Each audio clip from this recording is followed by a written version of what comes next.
Good morning. Welcome to Handmade by Julia Quinn.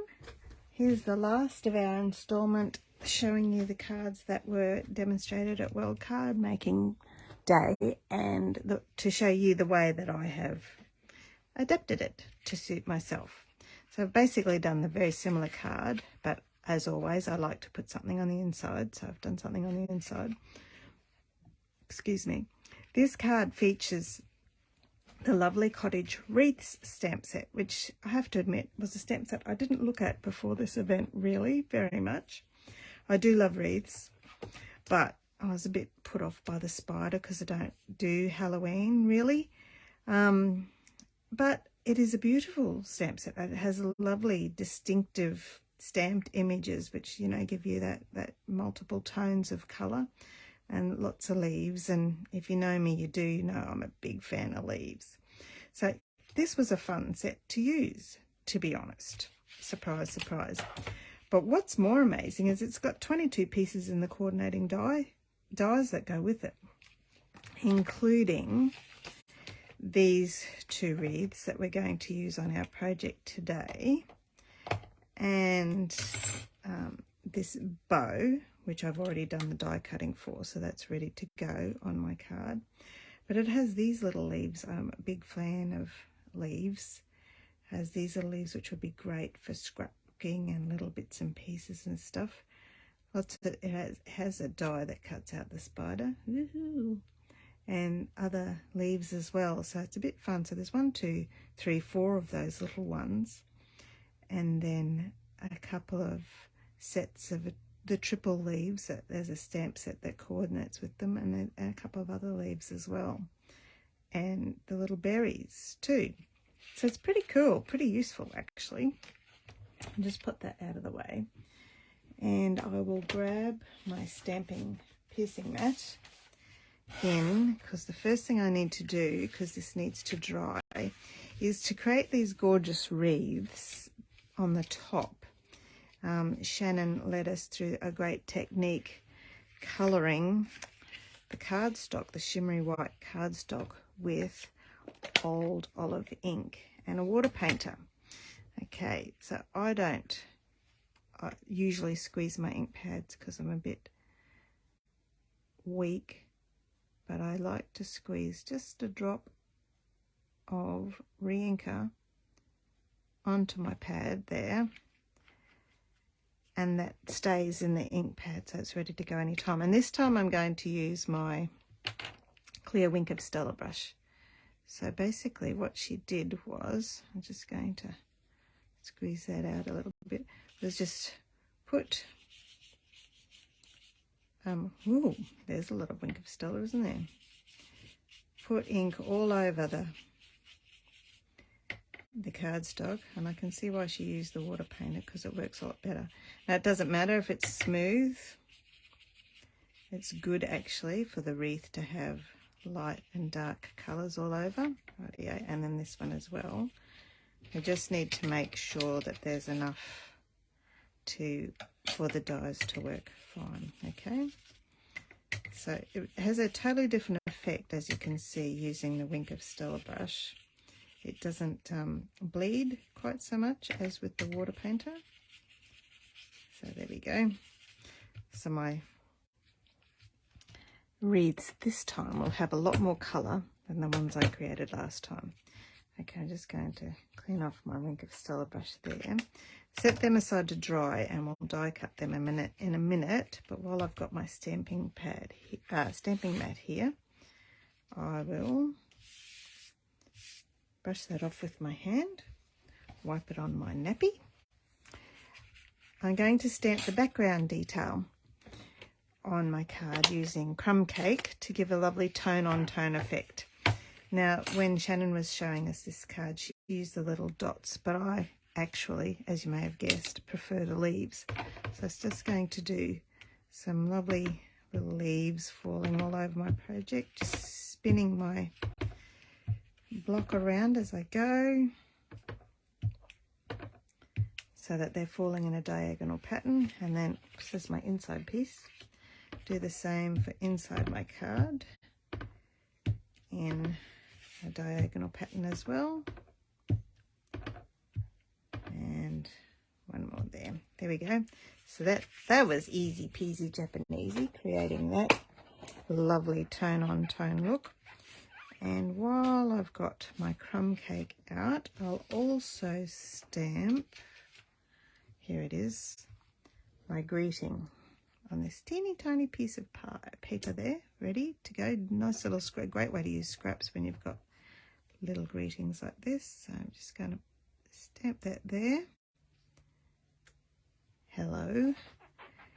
And I think, oh, and also I will stamp my inside panel, I forgot about that, with another greeting. Some people just make life better for the inside of my card. There we go. So that's all the crumb cake stamping. Now I have to do some old olive stamping with this leaf to create the stamped wreath underneath the wreath we're creating. But I'll also stamp a couple of bits of the, see how that beautiful light image? Right, so that's the inside piece done. Here's my panel for the front of my card. Now, I've just got to basically make a circle, which will be covered up by and large by the die cut wreaths. Using, there we go. That looks pretty cool. I've done it slightly bigger than my last one, but anyway, that'll be okay. So is that all my stamping I have to do? Yep, I think so. Pop you out of the way. Before I die cut those ones, they should be dry now, I think. I'll just pop this one on the inside because that's all complete. And line that up. This is the inside of my card. And I didn't even think about it, but my leaves actually match the falling leaves. That was lucky, wasn't it? Okay, now this one's going to get popped on the front of the card using dimensionals.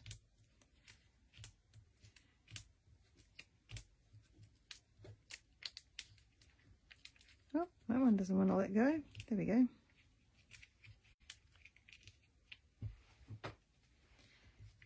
I'll pop that there for you.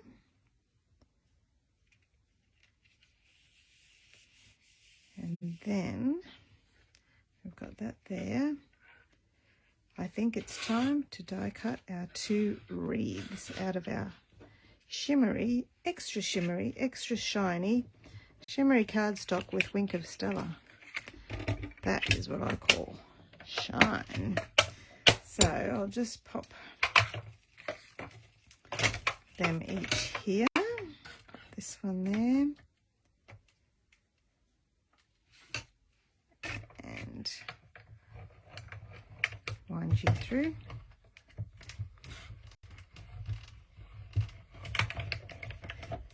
That's that one done. And then this one and this one. Now the 2 dies, one is slightly more detailed than the other, and then you'll see that as we pull that back together again. Obviously my arm is stronger going forwards than backwards. There we go. So I can pop you out of the way. Pull this off. There's a lovely wreath. Pop this out. And just use my piercing tool to get this started. It's a little bit moist still, so it's stuck in. Cool. Oh, that looks really awesome. And this one, pop out the center. Oh, and it's all come out as well. Alrighty.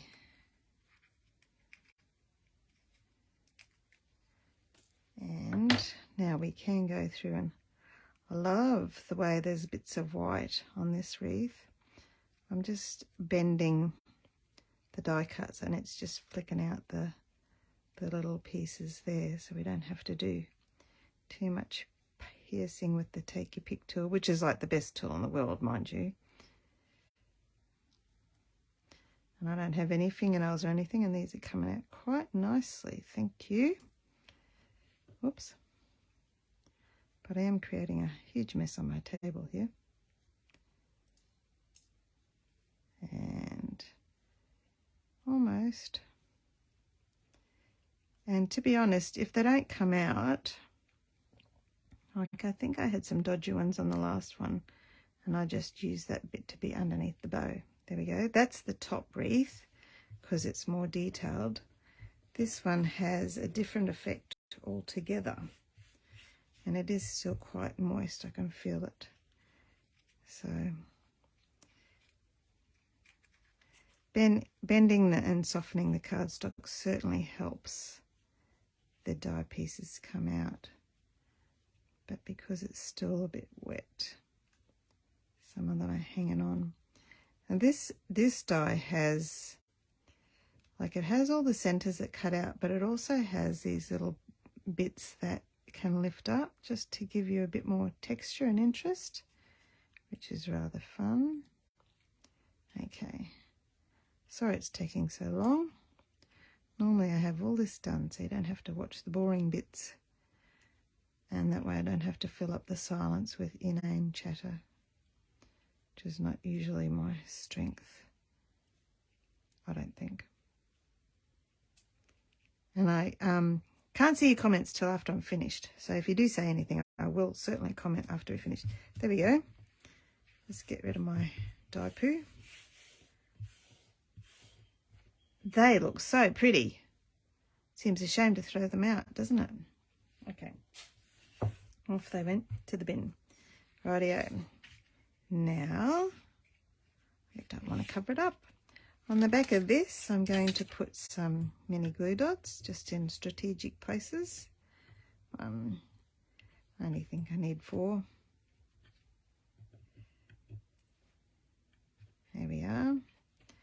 Peel the backs off them.